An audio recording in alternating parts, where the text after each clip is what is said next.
Pernah nggak sih Anda ada di situasi di mana seseorang lagi ngalamin krisis dan Anda tuh pengen banget bantu, tapi bingung harus ngapain atau ngomong apa? Nah, hari ini kita bakal bahas sebuah kerangka kerja yang emang dirancang untuk situasi kayak gitu. Pertolongan pertama psikologis atau yang biasa disingkat PFA. Kita semua pasti pernah deh ngerasain ini. Ada dorongan kuat buat bantu orang yang lagi kesulitan, tapi di saat yang sama ada rasa takut. Takut salah ngomong, takut malah bikin situasinya jadi lebih buruk. Perasaan gak berdaya kayak gini tuh wajar banget kok. Tapi kabar baiknya adalah ada cara yang terstruktur tapi tetap manusiawi buat kita nawarin dukungan. Dan ini yang paling penting, bukan cuma buat para profesional aja, siapapun bisa. Inilah yang kita sebut pertolongan pertama psikologis atau PFA. Oke, jadi ini dia yang akan kita bahas. Kita mulai dari apa itu PFA dan apa bedanya dengan terapi. Terus kita masuk ke 3 aksi intinya yang super praktis. Lalu, gimana PFA bisa dipakai di berbagai situasi krisis, cara adaptasinya untuk kelompok rentan, dan kita tutup dengan ngobrolin esensi dari dukungan itu sendiri. Yuk kita mulai! Oke, bagian pertama, dan ini penting banget, kita harus lurusin dulu. Sebenarnya PFA itu apa sih? Dan yang nggak kalah penting, PFA itu bukan apa? Kata kuncinya di sini, dukungan praktis, bukan terapi profesional. Kalau menurut Organisasi Kesehatan Dunia atau WHO, PFA itu intinya adalah bantuan yang manusiawi, suportif, dan praktis. Tujuannya simpel banget, ngasih dukungan langsung buat orang-orang yang baru aja ngalamin peristiwa krisis yang serius. Nah, ini dia perbedaannya. PFA itu bukan terapi profesional ya. PFA itu nggak mendiagnosis, sifatnya nggak memaksa atau non-intrusif, dan fokusnya cuma kebutuhan mendesak saat itu juga, keamanan dan kenyamanan. Inilah yang bikin PFA bisa dilakukan oleh siapa aja, Anda, saya, relawan, guru, siapapun.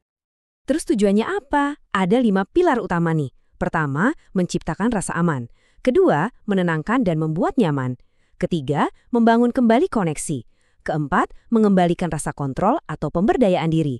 Dan kelima, menumbuhkan harapan. Ini semua adalah fondasi untuk pemulihan awal. Lalu, gimana cara prakteknya di lapangan? Nah, semuanya itu dirangkum dalam 3 langkah yang super sederhana dan gampang banget diingat. Lihat, dengar, dan hubungkan. Kerangka kerjanya sangat jelas. Pertama, Anda melihat untuk mengamati situasi dengan aman. Kedua, Anda mendengar untuk benar-benar paham dan memberikan rasa nyaman. Dan yang ketiga, Anda menghubungkan mereka dengan dukungan lebih lanjut yang mereka butuhkan. Oke, kita bahas langkah pertama. Lihat, ini semua tentang keselamatan dan kebutuhan dasar. Kenapa? Ya, karena sebelum kita bisa bantu secara emosional, kita harus pastiin dulu orang itu aman secara fisik. Apakah ada bahaya di sekitar? Apakah mereka butuh air, selimut, atau pertolongan medis? Jadi ini fase observasi dulu ya, kita nggak langsung intervensi. Kalau situasi udah aman, baru kita masuk ke langkah dengar. Nah, dengar di sini itu lebih dari sekedar dengerin kata-kata atau ngasih nasihat. Bukan itu.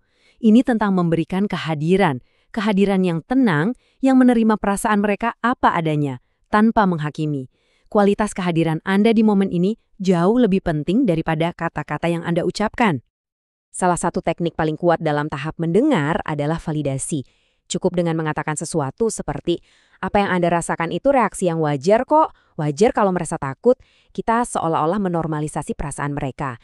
Ini cara yang sangat ampuh untuk membangun rasa nyaman dan kepercayaan. Langkah terakhir adalah hubungkan. Anggap aja ini jembatan menuju pemulihan jangka panjang. Tujuannya bukan bikin mereka jadi bergantung sama kita, tapi justru memberdayakan mereka. Kita bantu mereka nyambung lagi sama keluarga, dapat informasi yang benar, dan kalau memang dirasa perlu, kita rujuk ke layanan profesional. Jadi, di situasi kayak apa aja sih PFA ini bisa kita gunakan? Mungkin banyak yang mikir ini cuma buat bencana alam besar kayak gempa bumi atau banjir. Tapi kenyataannya penerapannya itu jauh lebih luas dari itu. PFA itu fleksibel banget, terbukti sangat berguna pas pandemi kemarin. Di sekolah setelah ada insiden traumatis, buat dampingin korban kekerasan, bahkan bisa diadaptasi untuk dukungan jarak jauh lewat telepon atau online.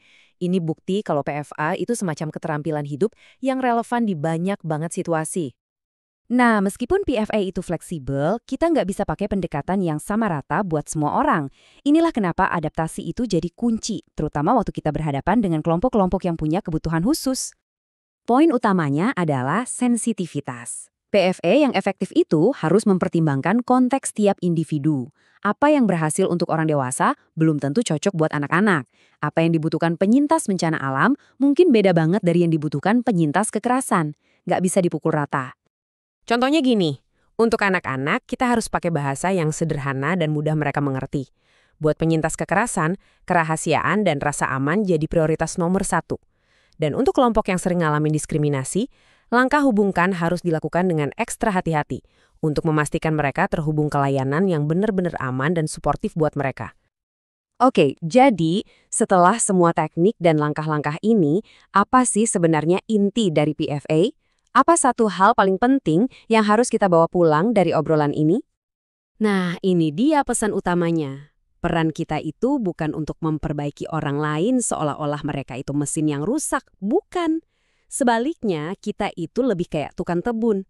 Kita cuma menyediakan lingkungan yang aman dan suportif, ibaratnya air dan sinar matahari, yang memungkinkan ketahanan alami dalam diri mereka untuk tumbuh dan pulih dengan sendirinya.